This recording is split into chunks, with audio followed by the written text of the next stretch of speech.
দুঃখিত, বিদ্যুৎ না থাকার কারণে লাইটটা বন্ধ হয়ে গেছে।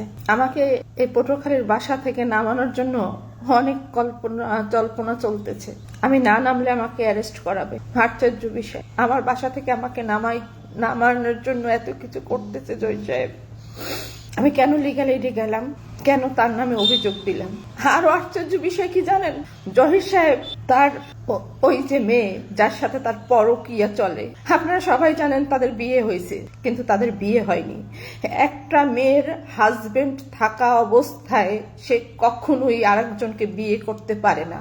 তাদের তো এখন পর্যন্ত তালাকই হয় নাই। শরিয়ত বলেন, আইন বলেন, কোনো প্রকারের তালাক হয় নাই। তাইলে সে কিভাবে জহিরের ওয়াইফ হিসেবে স্বীকৃতি আছে? জহির সাহেব এতদিন বলছে ওই বাচ্চা তার, ওই মেয়ে এতদিন বলছে ওই বাচ্চা তার, আমাকে সমস্ত ডকুমেন্টস দেখাইছে, এই হচ্ছে বাচ্চার ডকুমেন্টস। কিন্তু জহির সাহেব 9 তারিখ জজের সামনে স্বীকার করছে ওই বাচ্চা তার না, এবং সে বাচ্চা সহ বিয়ে করেছে। জহির সাহেবের বাচ্চার এত দরকার যে তার বাচ্চার সহ বিয়ে করতে হবে।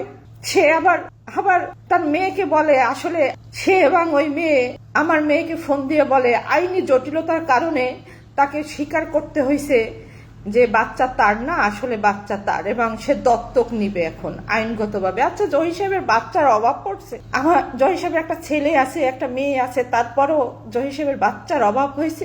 জহির সাহেবের আরো বাচ্চা দরকার। কয়টা বাচ্চা দরকার? সে বৈধভাবে নিক। সে জজ স্যারের সামনে বলে আমি শারীরিকভাবে তার ওয়াইফ, অর্থাৎ আমি নাকি আনফিট। তো জহির সাহেবকে ডাক্তার দেখান, আমাকেও ডাক্তার দেখান, শারীরিকভাবে আসলে আনফিট কে সেইটা দেখেন। আমি এই বাসায় থাকলে আমাকে অ্যারেস্ট করবে। জহির সাহেবকে আমি বলবো, জহির সাহেব আপনি আমাকে অ্যারেস্ট করান, কি দিয়ে অ্যারেস্ট করাবেন, কিভাবে অ্যারেস্ট করাবেন, কয়দিন আপনি জেলে রাখবেন? আমি জানি জহির সাহেব আপনার অনেক টাকা, অনেক ক্ষমতা, এবং আপনি এই টাকার জন্য আপনি সত্যকে মিথ্যা বানান আর মিথ্যাকে সত্য বানান। আপনার সমস্ত অপকর্মের সাক্ষী আমি জহির সাহেব। আপনি আমাকে অ্যারেস্ট করবেন, আমি প্রস্তুত আছি। আপনি আসেন, আপনি আমাকে অ্যারেস্ট করান, আমি প্রস্তুত। আপনি কি নিয়ে আমাকে অ্যারেস্ট করাবেন? আপনি যে ওই মেয়েকে দিয়া, সবচেয়ে বড় কষ্টের বিষয় কি জানেন, জহির সাহেব আমার 19 বছরের স্বামীর ভূমিকা পালন করছে। সেই জহির সাহেব তার প্রস্টিটিউট, তার গার্লফ্রেন্ড বলা যায় না, একটা পতিতা বলবো আমি, সেই মেয়েকে দিয়ে একটা মামলা করাইছে 7 ধারার। সেখানে 16 জন আসামি দিয়েছে, সবই সাংবাদিক। শুধু 4 নাম্বার আসামি আমি, মেহেরুন্নেসা, এবং এই মামলার 1 নাম্বার সাক্ষী জহির সাহেব। 7 ধারার মামলা। ওই মেয়েকে তার বাসার সামনে মারধর করা হয়েছে।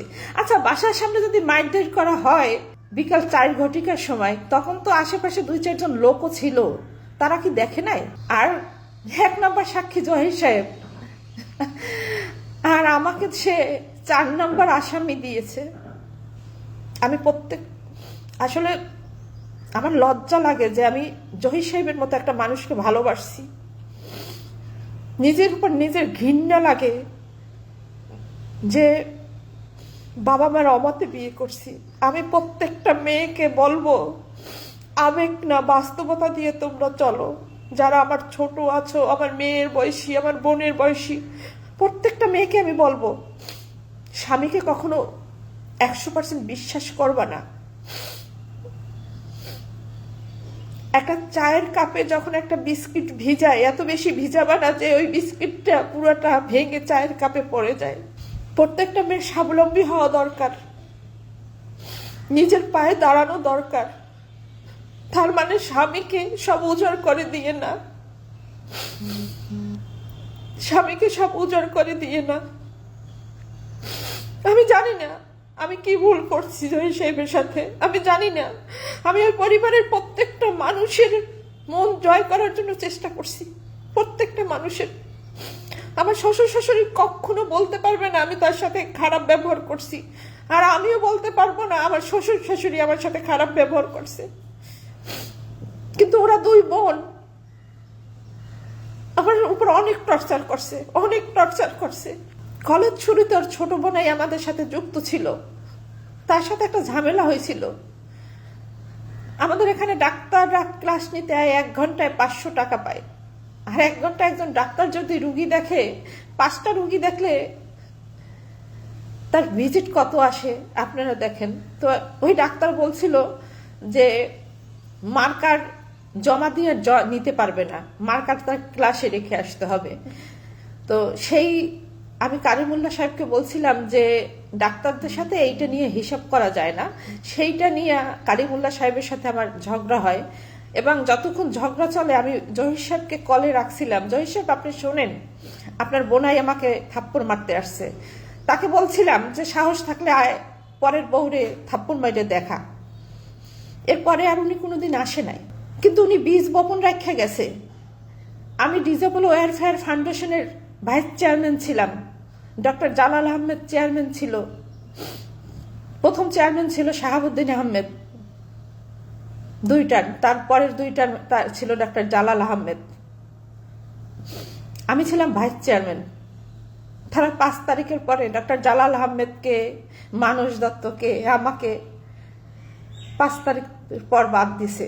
যে কোনোদিন কোনো কমিটিতেই ছিল না জামাতের নেতা এবিএম সাইফুল্লাহ, আবুল বাশার সাইফুল্লাহ, যে কোনোদিন সাধারণ সদস্যই ছিল না, সে হঠাৎ করে কিভাবে চেয়ারম্যান হয়? এই একটা আপনাদের কাছে আমার প্রশ্ন।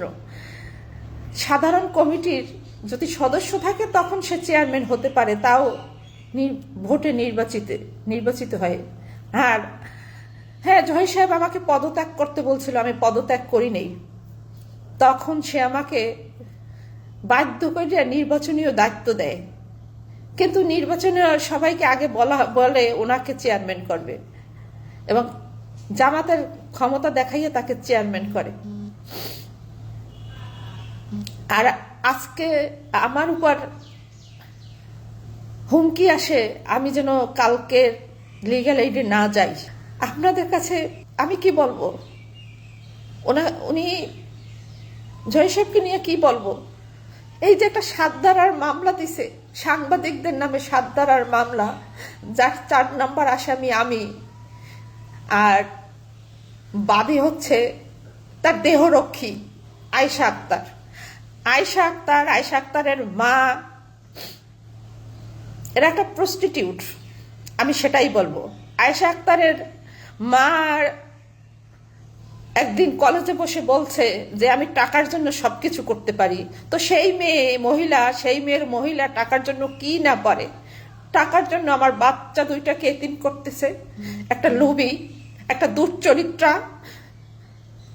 সে একাধিক পুরুষের সাথে তার সম্পর্ক, সে আমার সংসারটা ভেঙে তছনছ করে। আমার স্বামীকে সে স্বামী হিসাবে বলে।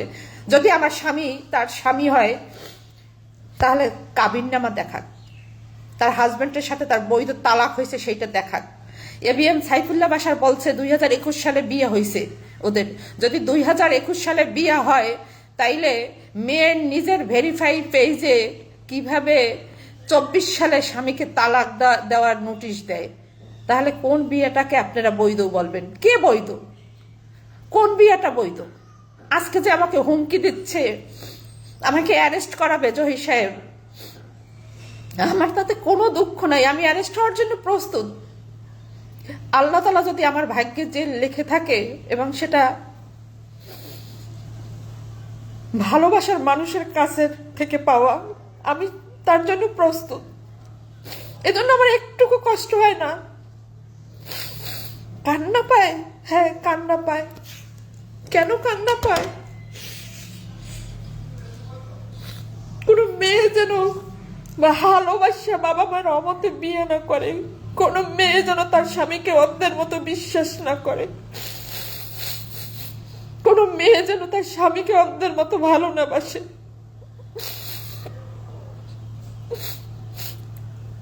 জয় সাহেব বলেন কিভাবে আমাকে অ্যারেস্ট করাবেন? কি দিয়ে অ্যারেস্ট করাবেন? আপনি তো সেদিন জজের সামনে বলছেন ওই বাচ্চা আপনার না। আমি তখন জজের সামনে বলছিলাম যেহেতু বাচ্চা না, আপনি স্বীকার করছেন আপনার 2টা বাচ্চা আছে, বাবা মা বাচ্চার জন্য অনেক কিছু ত্যাগ করে, আপনি কি পারতেন না আপনার বাচ্চার ছেলে মেয়ে 2টার মুখের দিকে তাকাইয়া ফিরে আসতে? আপনি তা করেন নাই, বরং আপনি আপনার দেহরক্ষী কি দিয়ে আমার নামে মামলা করাইছেন। জয় সাহেব আপনি কত নিচে নামছেন আপনি জানেন? আপনার দেহরক্ষী মামলা করছে আর আপনি 1 নম্বর সাক্ষী দিচ্ছেন। জয় সাহেব, আল্লাহ সাক্ষী, আল্লাহ সাক্ষী,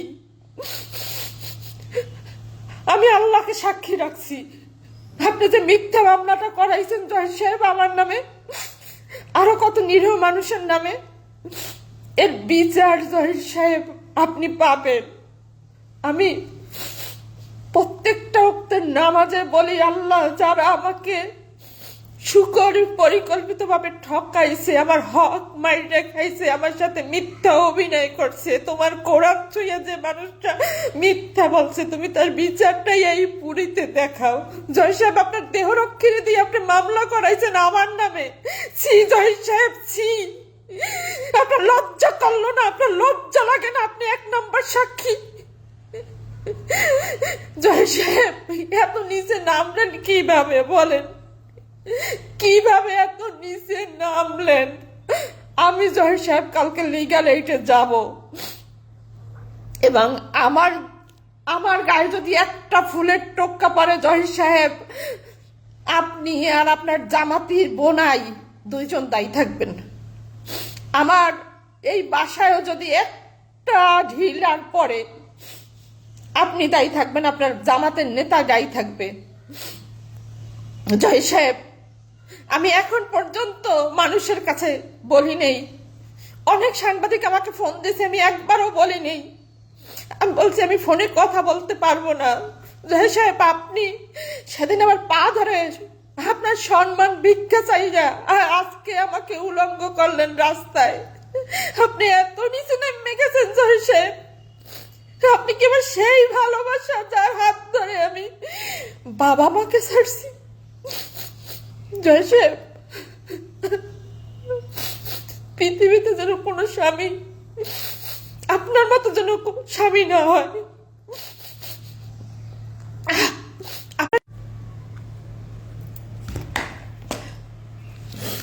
জয় সাহেব, আমিও আপনার নামে মামলা দিতে পারতাম, আপনি আমার সাথে কি কি করছেন সেইগুলো নিয়ে আমি মামলা দিতে পারতাম, কিন্তু আমি এখন পর্যন্ত আপনার নামে কোনো মামলা দেইনি জহির সাহেব। আর আপনি আপনার দেহরক্ষীতে দিয়ে মামলা দেওয়ান, আর আপনি 1 নম্বর সাক্ষী। আচ্ছা জহির সাহেব, বলেন তো, আপনি যে 1 নম্বর সাক্ষী আপনি দেখছেন, হ্যাঁ, আমি আপনার দেহরক্ষীকে মারতে বরিশালে গেছি, প্রমাণ দেখাইতে পারবেন? কোনো ভিডিও ফুটেজ আছে আপনার কাছে আমি ওখানে গেছি? আর কত নিচে নামবেন জহির সাহেব? আপনার পাশে যারা আছে জহির সাহেব, এরা কেউ আপনার বন্ধু না। জহির সাহেব, আপনার মনে আছে যতবার কলেজে ঝামেলা হয়েছে, আপনার পার্সোনাল ঝামেলা হয়েছে, আপনাকে বুক দিয়ে আগলাই রাখছিলাম, বলছিলাম জহির আমি আছি, চিন্তা করো কেন, দুজনে একসাথে মরবো, একসাথে বাঁচবো। জহির সাহেব, আপনি আপনার প্রয়োজনে